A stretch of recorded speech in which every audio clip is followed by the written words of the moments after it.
Hello guys. आज हम differences between functions and task पढ़ेंगे कि सिस्टम वेरिलॉग में फंक्शंस क्या होते हैं, टास्क क्या होते हैं और उनके बीच में बेसिक डिफरेंसेस क्या क्या हैं, ये हम आज देखेंगे। तो हम फंक्शन से स्टार्ट करते हैं।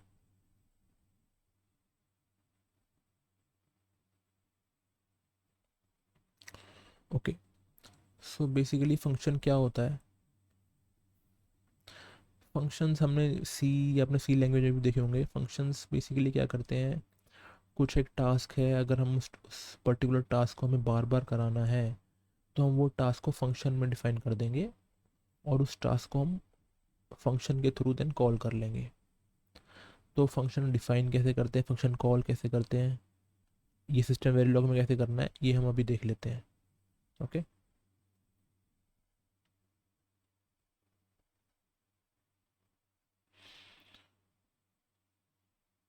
सो फंक्शन अगर हमें सिस्टम वेरिलॉग में डिफाइन करना है तो सबसे पहले हमें फंक्शन कीवर्ड यूज़ करना पड़ेगा। ये फंक्शन कीवर्ड बताएगा कि ये हम एक फंक्शन बनाने जा रहे हैं, फंक्शन डिफाइन करने जा रहे हैं। उसके बाद हमें रिटर्न टाइप बताना पड़ेगा।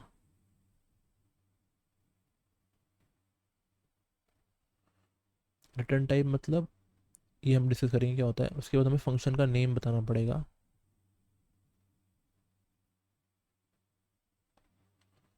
फंक्शन नेम के बाद ब्रैकेट्स के अंदर पोर्ट्स लिस्ट आएगी।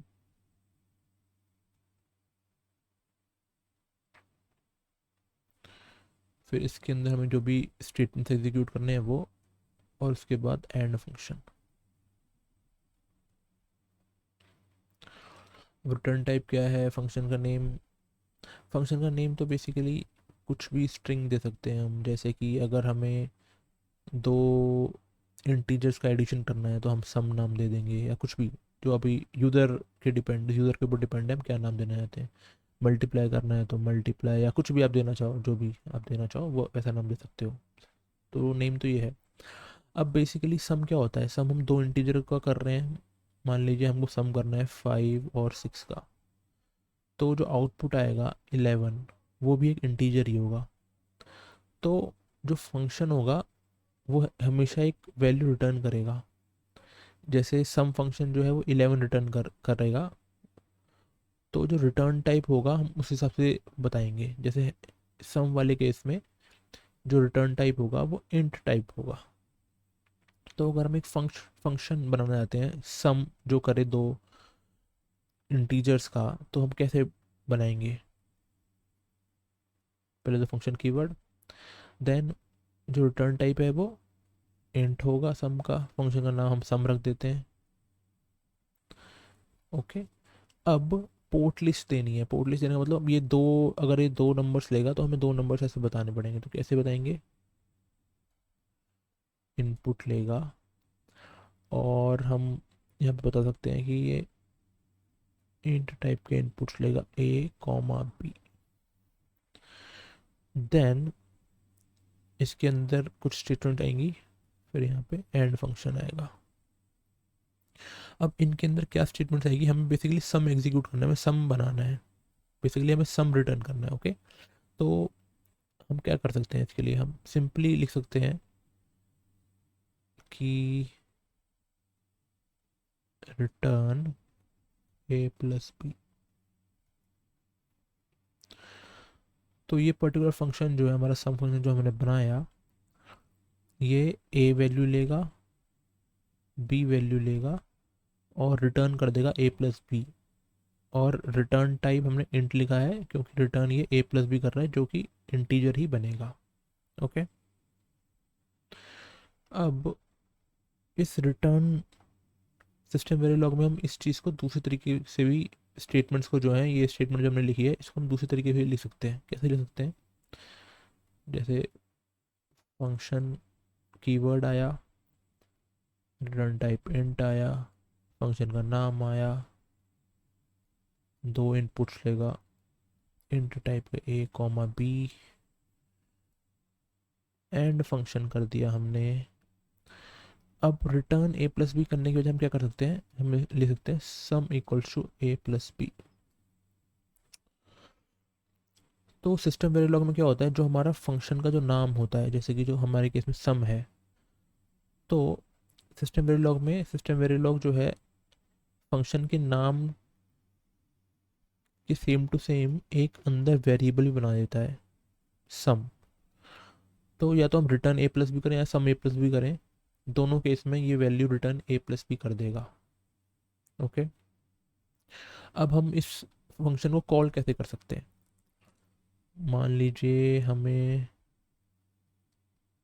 इनिशियल के अंदर हैं, इनिशियल बिगिन किया हमने और यहाँ पे इनिशियल एंड किया। अब हमने क्या किया, इंट x इक्वल्स टू 5 दे दिया, इंट y इक्वल्स टू 6 दिया, और एक इंट बनाया z। इसको यहाँ पे एंड हटा रहा हूँ मैं। तो हम क्या कर सकते हैं, z equals to sum x comma y। तो ऐसा करने से क्या होगा, इस वाली स्टेटमेंट को बोलेंगे कि हमने फंक्शन कॉल किया है, और इसको बोलेंगे फंक्शन की डेफिनेशन। ये है फंक्शन डेफिनेशन और ये है फंक्शन कॉल।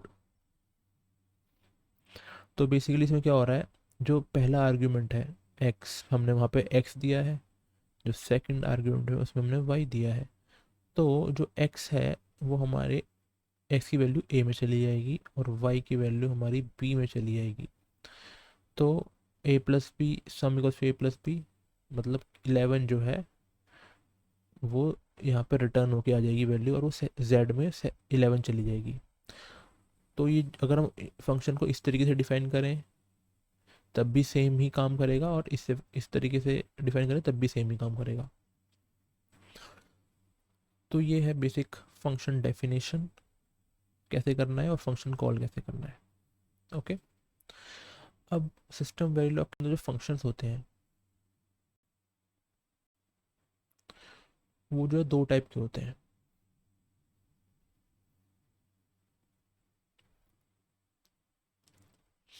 स्टैटिक फंक्शंस और ऑटोमेटिक फंक्शंस। ओके, तो जो बाय डिफ़ॉल्ट जो फंक्शन डेफिनेशन बनती है, जैसे कि अभी जो हमने ये फंक्शन डेफिनेशन बनाई ऊपर, ये बाय डिफ़ॉल्ट जो भी फंक्शन डेफिनेशन बनी है ये स्टैटिक टाइप की फंक्शन डेफिनेशन है। ओके, अगर हमें ऑटोमेटिक टाइप की फंक्शन डेफिनेशन बनानी है तो हमें automatic keyword explicitly function definition में मेंशन करना पड़ेगा। और ऑटोमेटिक कीवर्ड किधर आएगा वो हम देखते हैं। तो हमें अगर हमें पे करना है तो मैं करेंगे फंक्शन, ऊपर वाला सम वाला फंक्शन ही मैं बना रहा हूँ, उसके बाद आएगा ऑटोमेटिक कीवर्ड, रिटर्न टाइप मैंने दे दिया इंट, फंक्शन का नाम दे दिया सम, इनपुट इंट ए कॉमा बी, बस। और इसके अंदर आप कुछ भी रखते हैं, मैंने sum equals to A plus B कर दिया। तो बाकी सब कुछ सेम है, बस ये ऑटोमेटिक कीवर्ड एक्स्ट्रा आ गया। अगर हमें बाय डिफ़ॉल्ट फंक्शन जो है सिस्टम वेरिलॉग में स्टैटिक बनेगा, ऑटोमेटिक बनाना है तो ऑटोमेटिक कीवर्ड यूज़ करना पड़ेगा। अब फंक्शन जो स्टैटिक और ऑटोमेटिक है उन दोनों में डिफरेंसेस क्या होते हैं ये देख लेते हैं। तो जो स्टैटिक टाइप का फंक्शन होगा, जब हम उसे कॉल करेंगे, जैसे कि हमने जब यहाँ पे कॉल किया था z equals to sum x comma Y, जब हमने इसे कॉल किया तो जैसे सम के अंदर a और b दो वेरिएबल्स हैं, तो जो मेमोरी, सिमुलेशन मेमोरी जो होगी उसके अंदर a होगा और b होगा। ठीक है, इस तरीके से। तो स्टैटिक फंक्शन के लिए जो ये मेमोरी होगी ये एक ही मेमोरी बनेगी।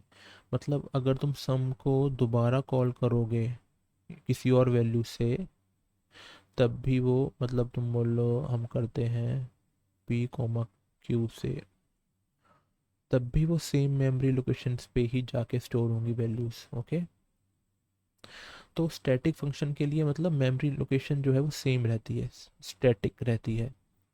तो क्या बोलेंगे, स्टैटिक फंक्शंस जो होंगे जो बाय डिफ़ॉल्ट होते हैं उनके लिए जो सिमुलेशन मेमोरी होती है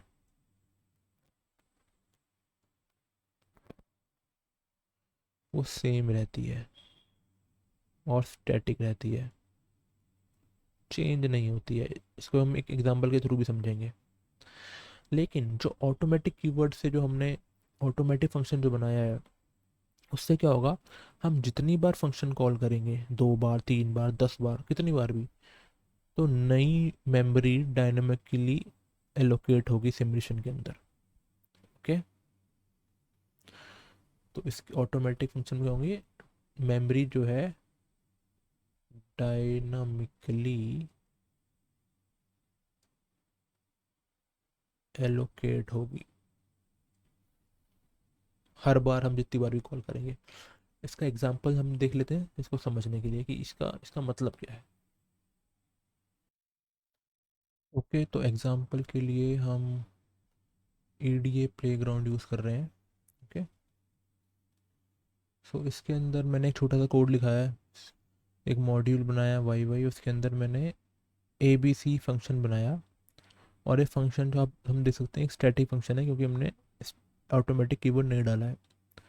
और इस ABC फंक्शन को हमने 3 इनिशियल ब्लॉक्स में पैरेलली 3 बार कॉल कर दिया।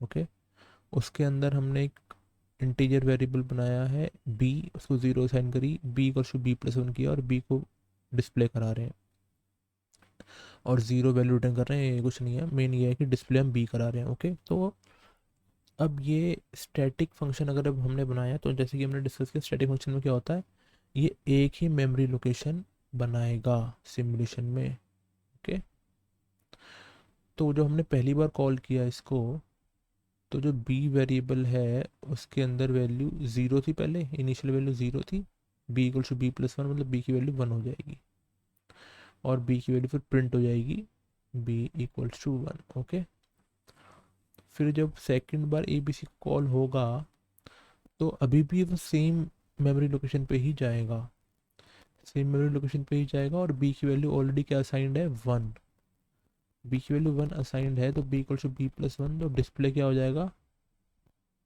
2 डिस्प्ले हो जाएगा क्योंकि सेम मेमोरी लोकेशन है। अब थर्ड टाइम भी वो सेम मेमोरी लोकेशन पे जाएगा और b की वैल्यू 2 हो चुकी है तो b+1 करेगा तो b की वैल्यू 3 हो जाएगी और 3 प्रिंट कर देगा। ओके, क्योंकि ये एक स्टैटिक फंक्शन था तो b की वैल्यू 1 2 3 प्रिंट होगी, जो कि हम यहाँ पे देख भी सकते हैं कि b की वैल्यू 1 2 3 प्रिंट हुई। ओके, अब यहीं पे अगर हम इस फंक्शन को ऑटोमेटिक बना दें, ऑटोमेटिक में क्या करेगा, ये 3 बार जब हम कॉल कर रहे हैं ये तीनों बार डायनेमिकली अलग अलग मेमोरी लोकेट करेगा। जब तीनों बार अलग अलग मेमोरी लोकेट करेगा हर एक में b की वैल्यू 0 ही होगी और b+1 1 b करेगा, b+1 करेगा, b+1 करेगा, तो जब तीनों बार जब प्रिंट करेगा तो b इक्वल्स टू 1 आएगा, b इक्वल्स टू 1 आएगा, b इक्वल्स टू 1 आएगा। ये हम रन करके देख लेते हैं।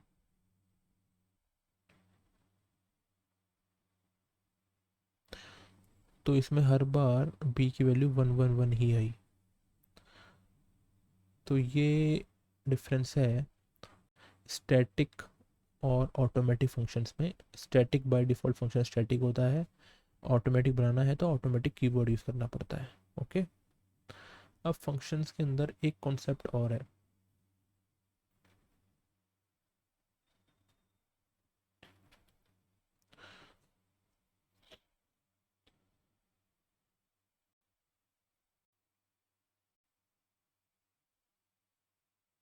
पास बाय वैल्यू का और पास बाय रेफरेंस।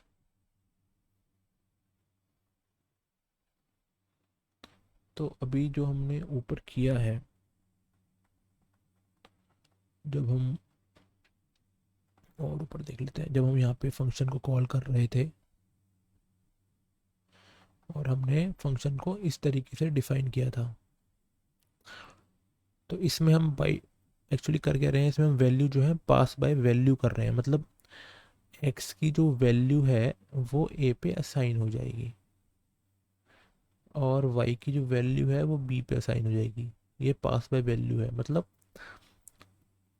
जो ए और बी होंगे उनके अंदर एक्स और वाई की वैल्यू असाइन हो जाएगी, जो कि इनकेस में 5 और 6 है। ठीक है।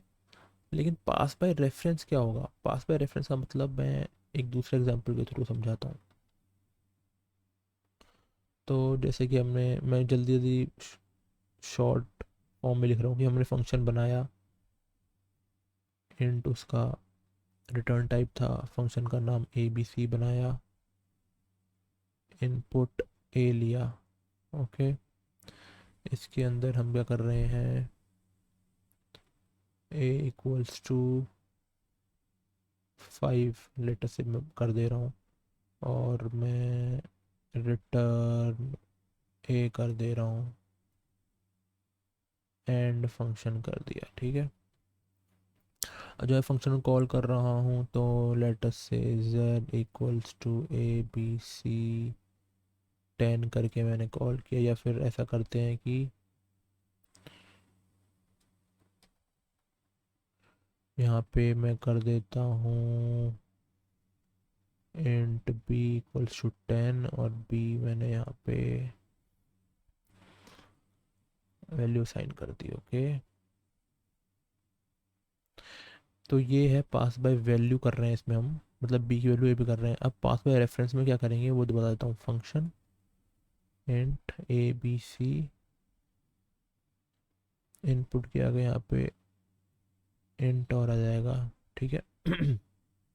तो पास बाय वैल्यू में हम रेफ कीवर्ड यूज़ करते हैं, मतलब रेफ इनपुट इंट ए।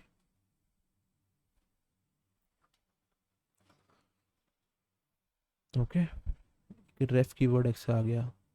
अब सेम है, ए इक्वल टू 5 किया मैंने, रिटर्न ए किया, एंड फंक्शन किया। नीचे भी मैं सेम ही कर रहा हूँ, int B equals to 10, Z equals to A B C B. तो इन दोनों में अब डिफरेंस क्या होगा वो ये बता देता हूँ। तो इसमें होगा क्या, तो मेमोरी के अंदर हमने एक बी बनाया, उसको 10 वैल्यू साइन करी, वो 10 वैल्यू हमने इस फंक्शन में दी, और वो 10 वैल्यू ए पे चली गई। तो एक वेरिएबल फंक्शन की मेमोरी लोकेशन में एक ए बना, उसमें पहले 10 आया, लेकिन फिर उसने उस 10 को 5 से रिप्लेस कर दिया, ए इक्वल टू 5 और 5 वैल्यू रिटर्न कर दी। ठीक है। इस केस में क्या होगा कि बी इक्वल्स टू 10 है सेम। अब जो फंक्शन के अंदर जो हमने हमने वैल्यू किया है पास बाय रेफरेंस, इसका मतलब क्या है, ए जो है ना, ए जो है बी की वैल्यू नहीं ले रहा, ए ले रहा है बी जहाँ पे स्टोर है वो, मतलब अब ए जो है एक तरीके से हम बोल सकते हैं कि बी को पॉइंट कर रहा है। तो जब हमने ए इक्वल टू 5 किया, तो इस बी की वैल्यू ही चेंज हो गई 5। तो अगर मैं यहाँ पे प्रिंट करवाऊँ ना, डिस्प्ले करवाऊँ बी की वैल्यू, और यहाँ पे भी डिस्प्ले करवाऊँ बी की वैल्यू, तो यहाँ पे तो बी की वैल्यू 10 आएगी, इस केस में बी की वैल्यू 5 प्रिंट हो जाएगी। यह है pass by reference. Pass by reference का मतलब हमने एक तरीके से उसका रेफरेंस, उसका एड्रेस पास किया है पास बाय रेफरेंस में। इस केस में हमने वैल्यू पास करी है। तो जब रेफरेंस या एड्रेस पास किया है, तो ए जो है वो बी को पॉइंट कर रहा है, और जब हमने ए को 5 वैल्यू साइन कर दी, तो वो जिसको पॉइंट कर रहा था बी को, उसकी वैल्यू जो थी उसकी 5 वैल्यू हो जाएगी। इस सेम एग्जांपल को हम अब ईडीए प्लेग्राउंड पे देखते हैं। Okay. So pass by value और पास बाय रेफरेंस का कॉन्सेप्ट समझने के लिए मैंने ये कोड जो है मॉडल सिम में कोड किया है, और यहाँ पे आप देख सकते हैं मैंने एक फंक्शन बनाया ए बी सी।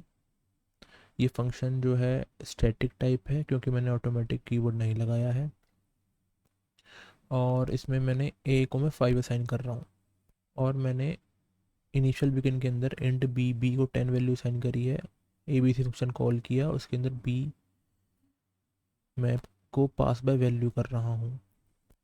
जब मैं पास बाय वैल्यू करूँगा तो क्या होगा, ए के अंदर बी की वैल्यू जाएगी, मतलब 10, लेकिन उस वैल्यू को मैं फिर ओवरराइट कर दिया इक्वल टू 5, तो कुछ भी नहीं होगा। जब मैं डिस्प्ले करा रहा हूँ तो बी की वैल्यू 10 रहेगी, 10 की 10 ही प्रिंट हो जाएगी। तो हम यहाँ पे देख सकते हैं यहाँ पे बी की वैल्यू 10 प्रिंट हो रही है। ओके, अब इसी एग्जांपल में अगर मैं यहाँ पे पास बाय रेफरेंस कर देता हूँ, पास बाय रेफरेंस कर दिया मैंने। और एक इम्पॉर्टेंट चीज़ और है कि जब भी हम पास बाय रेफरेंस करते हैं तो फंक्शन स्टैटिक नहीं रह सकता, फंक्शन को ऑटोमेटिक ही बनाना पड़ेगा। तो अभी हमारा फंक्शन ऑटोमेटिक हो चुका है और मैं पास बाय रेफरेंस कर रहा हूँ। इसको रिकम्पाइल करते हैं, इसको स्टार्ट करते हैं सिमुलेशन।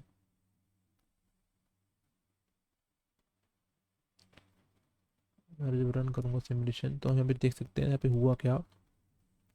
तो सेम जब मैंने बी को पास बाय रेफरेंस किया तो ए के अंदर बी की वैल्यू नहीं गई, ए के अंदर बी का एड्रेस किया। अब जब मैंने ए को 5 वैल्यू सेंड कर दी तो ए जहाँ पे पॉइंट कर रहा था, ए पॉइंट कर रहा था बी पे, तो उस बी की वैल्यू पहले 10 थी लेकिन अब 10 हट के 5 हो गई, क्योंकि हमने पास बाय रेफरेंस किया है। तो ए जहाँ पे पॉइंट कर रहा था वहाँ पे उसने 5 वैल्यू डाल दी, मतलब बी पे उसने 5 वैल्यू डाल दी। तो जब वापस आया फंक्शन कॉल से और जब डिस्प्ले कराया बी की वैल्यू, तो बी की वैल्यू 5 डिस्प्ले हुई। ओके, तो ये कॉन्सेप्ट है फंक्शंस में पास बाय वैल्यू और पास बाय रेफरेंस का। तो अगर मैं फंक्शंस का सम अप करना चाहूँ कि हमने फंक्शंस में क्या क्या पढ़ा है, हमने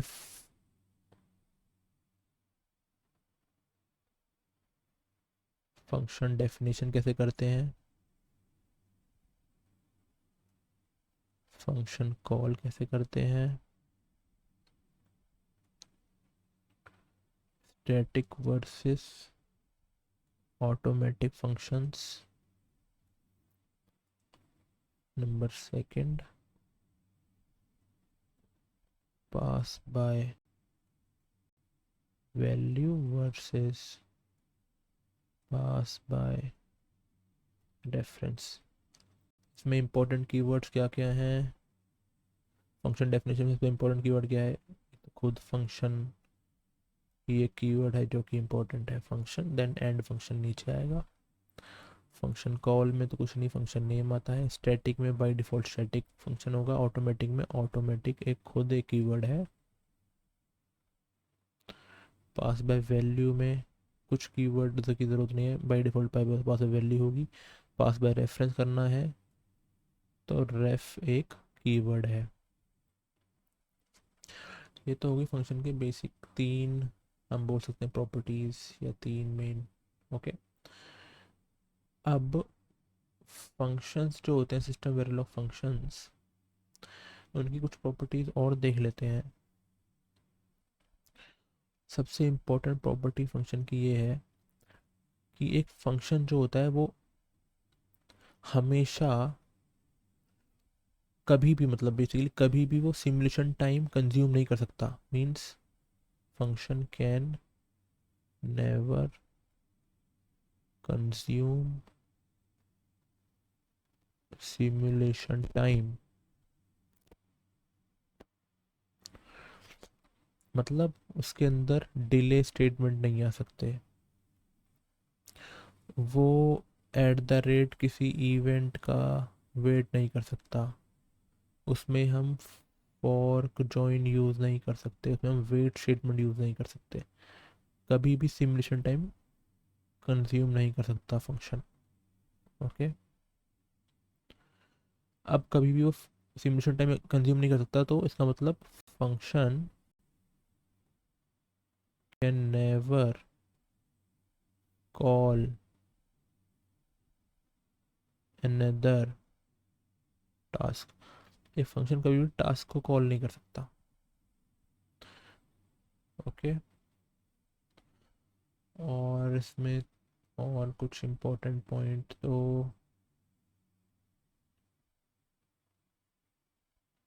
ओके, इसमें और कुछ ऐसे इंपॉर्टेंट पॉइंट नहीं है, बस एक इंपॉर्टेंट पॉइंट यहाँ पे ये है कि जब हम पाथ पर रेफरेंस करते हैं then function should always be automatic.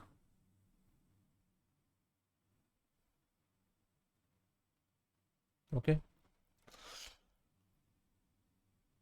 तो फंक्शंस के बारे में इतना ही। अब हम टास्क्स जल्दी से डिस्कस कर लेते हैं।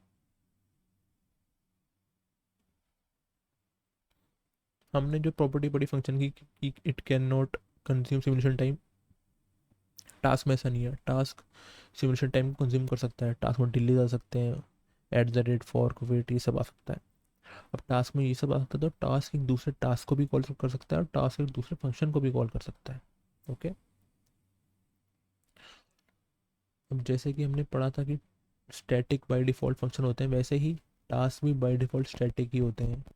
स्टैटिक का मतलब सेम वही कि अगर मल्टीपल हम टास्क को कॉल करेंगे तो वो जो है एक ही मेमोरी लोकेशन पे जो है सारी वैल्यूज़ बनेंगी, मतलब मेमोरी जो असाइन होगी, जो अलोकेट होगी, वो स्टैटिक होगी। और ऑटोमेटिक टास्क जो होंगे उनके लिए मेमोरी जो असाइन होगी वो डायनेमिकली अलोकेट होगी। ओके, और ऑटोमेटिक और डायनेमिक का यहाँ पे हम एग्जांपल देख सकते हैं कि हमने डिस्प्ले स्टेटमेंट यहाँ पे 4 बार इनिशियल ब्लॉक में पैरेलली कॉल करे हैं। यहाँ पर डिस्प्ले हमने बनाया, ये डिस्प्ले जो है बाई डिफ़ॉल्ट स्टैटिक है क्योंकि ऑटोमेटिक कीवर्ड नहीं लगाया है। तो I equal to I plus हम करेंगे, स्टैटिक का मतलब एक ही मेमोरी लोकेशन है तो उसी मेमोरी लोकेशन में चेंज होता है। तो आई की वैल्यू पहले तो 1 आएगी, फिर आई की वैल्यू 2, फिर आई की वैल्यू 3, आई की वैल्यू 4, सेम आई की वैल्यू 1 2 3 4 आई, क्योंकि सेम मेमोरी लोकेशन पे ही चेंज हो रहा है। लेकिन वहीं पे अगर हम इस डिस्प्ले टास्क को ऑटोमेटिक बना देते तो हर एक फंक्शन का जो कॉल, हर एक टास्क का जो कॉल है वो एक अलग अलग मेमोरी एलोकेट कर रहा है, अलग अलग। तो हमेशा आई की वैल्यू 1 ही प्रिंट होगी।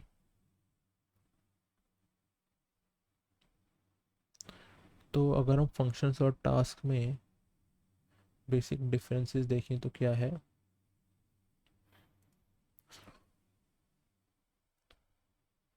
Task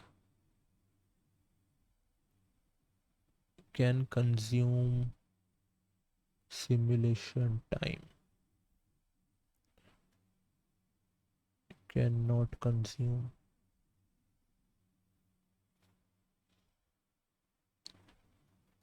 can call task slash function, can not call other task. Function को कॉल कर सकता है एक फंक्शन, क्योंकि फंक्शन जब सिमुलेशन टाइम 0 ले रहा है तो ले सकता है।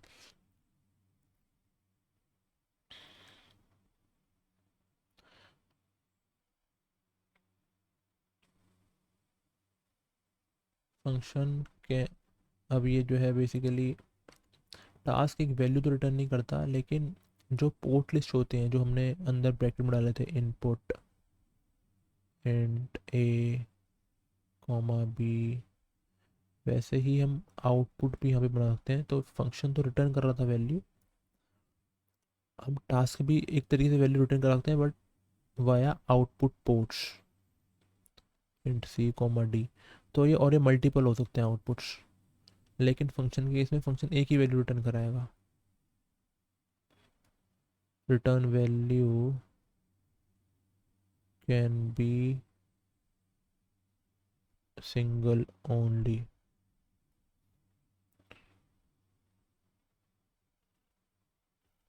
can return multiple values via output ports।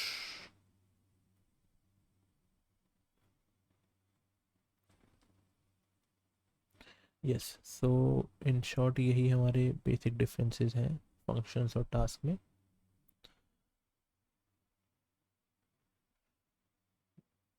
एक बार हम फंक्शन की और टास्क की अगर हम एक डेफिनेशन देखना चाहें कि टास्क को हम डिफाइन कैसे करते हैं,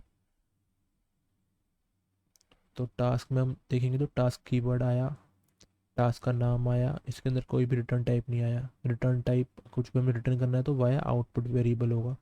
तो हमने इनपुट बनाया और एक आउटपुट बनाया, c equal to A plus b. अब सी पे वैल्यू असाइन हो जाएगी। तो जब हम इसको कॉल किया एक्स वाई जेड, तो जो जेड के अंदर जो वैल्यू है वो सी की वैल्यू जेड के अंदर आ जाएगी। ओके, तो इस तरीके से हम टास्क से वैल्यू रिटर्न करा सकते हैं। फंक्शन के अंदर तो यहाँ पे रिटर्न टाइप होता था और वो वैल्यू रिटर्न करता था, लेकिन टास्क में इस तरीके से होता है। ओके, आई होप टास्क और फंक्शंस क्लियर होंगे। आप लोगों को कुछ भी डाउट हो आप कमेंट सेक्शंस में कमेंट कर सकते हैं। Thank you.